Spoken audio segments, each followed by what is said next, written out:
right, here is MMC's COLLISUS, or if you want to get real technical, More Than Meets the Eye / Lost Light Thunderclash from the IDW comics. It is R-33, reformatted 33, Colossus Brave. And here he is. His alt mode, he's a repaint of Tarn. Repaint / remold. He does have some pretty heavy remolds. But yeah, all things considered, a remold of Tarn into kind of a cool armored carrier. A little nondescript, but we haven't really, I don't know if we've seen his alt mode in the comics, but ends up with a cool robot mode, so we'll forgive it. But an 8-wheeled roller thing. This side does not want to peg together all the way properly, and I'm not entirely sure what the issue is. But so you can see that wheel's not really rolling where it is over here. I don't know why this side is being problematic. But there he is with his missile launchers, big, giant, armored vehicle of doom. So Transform, we'll go ahead and pop these off like this, and we want to go ahead and separate these. You'll see why later. So take those off, pop these rear panels here off. And once that's done, you can start transforming it proper. So go ahead and flip these little kneecaps up here on the back of the robot. Technically what you want to do is unpeg the wheel and lift this whole assembly up. I wonder if that was the problem. Anyway, lift this whole assembly up like this, around like this.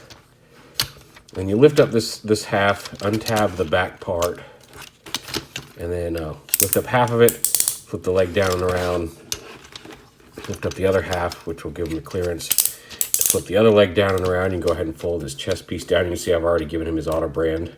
Flip that little middle piece up, fold this back, and we'll work on the backpack. So fold this piece in. There we go. Fold that piece in, fold this piece in. This piece folds up onto the back, and then the wheel rotates up and against the body.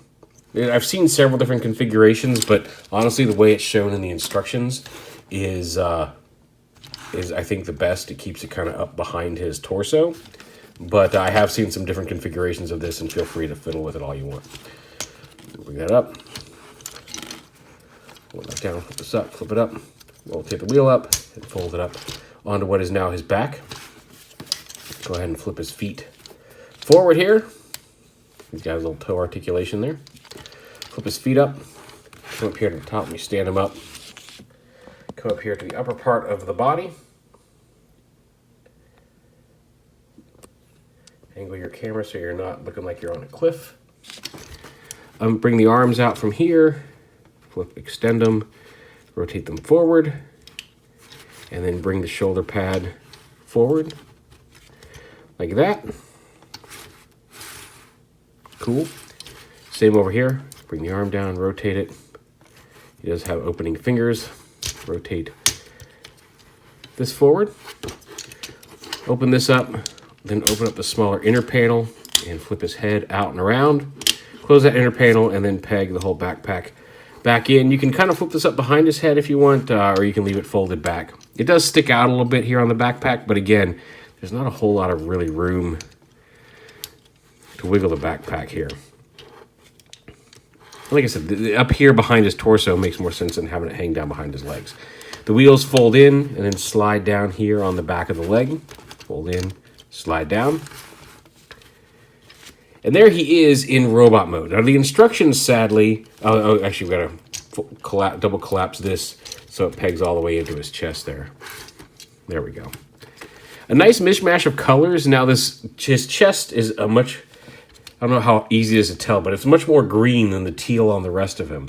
And it should be, from what I understand, it should be the same teal as the rest of it, but he's got green here and up here on his chest piece. I'm not sure why it doesn't match this teal color on the rest of him.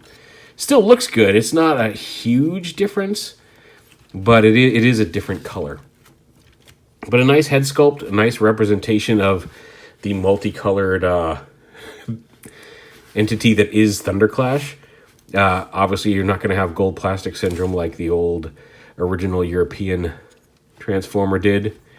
We got him over here in America as Machine Wars Optimus Prime in a different color scheme, and who knows, maybe we'll see that again. Now, the instructions don't tell you what to do with his weapons. There are plenty of pictures on the box that show them, but the instructions explicitly do not show you where these go.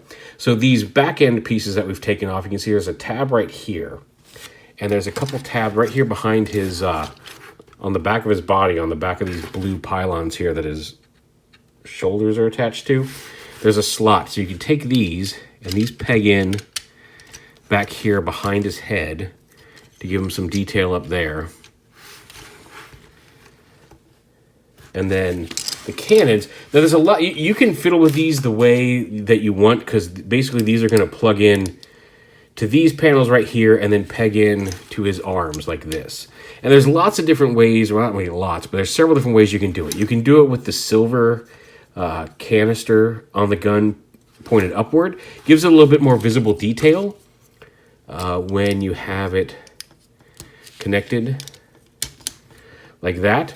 You could also, if you wanted to just look more integrated, you can flip that down so the silver piece is hidden inside that cover and attach them. And I believe how I'm doing it now is the official way, where it's kind of set back and the silver's inside. And it does look a little bit more integrated into his arm, although he does still have this big panel under here. Now, if you want them to sit a little further forward on his arms, because these sit roughly even with his hands, you can swap these panels out to the other side.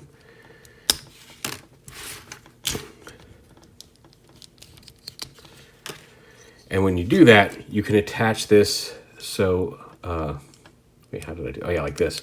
Attach this, and then you can see now it comes a little further past the guard, whereas, well, I guess it's hard to show it again. If you have it like this on an arm,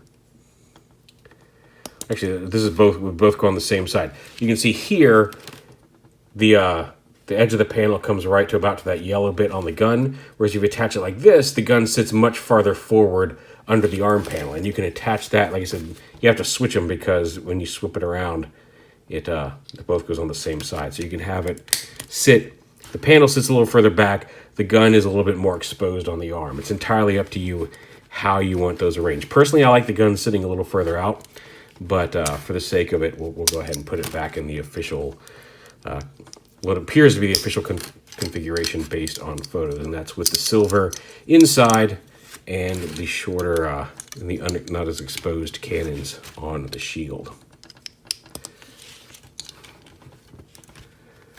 So yeah, he's got all the same articulation points that Tarn did. He's got a swivel there as well as a ball joint at the neck, although the up and down movement's a little limited, but you get more of it from that swivel, or the hinge that his head flips out on. He's got multi-directional shoulders, out and out, front and back. He's got a bicep swivel, dual hinged elbows, although the armor tends to block it a little bit, but if you fold that back, you can get his elbow mostly all the way up there. He's got ball jointed wrists, although again a little limited by the shape of the forearm. The fingers are all one single piece. Oh no, the index finger is a separate piece, and then the remaining three are one solid piece. They are curved. You can hold 5mm weapons. He does have a waist swivel, ball joints. Is it a ball joint at the hips? No, it's just a dual swivel at the hips. You hear the ratchet. Thigh swivel, hinge knees. They are on a dual hinge, although again, all of the bulk of the backpack and the wheels tends to limit that articulation a little bit. He does have ankle tilt, mostly inward, so you can get him into wider stance poses, as well as hinge there, and then the toe hinge. It's a nice version of More Than Meets the Eye, or IDW Thunderclash, and just a fun Thunderclash figure in general. Here he is. He's on the Lost Light. He's kind of a messiah figure in the current IDW continuity. Here he is with the co-captains of the Lost Light, Rodimus and Megatron. That's a good-looking group. But yeah, definitely super cool. Definitely one that is staying on the shelf. Like I said, he's already gotten his Autobot symbol thanks to repro labels. And that's usually a pretty good sign that I'm happy with something when I go ahead and sticker it up. There he is. Mastermind Creations reformatted R-33 COLLISUS, a.k.a. Thunderclash.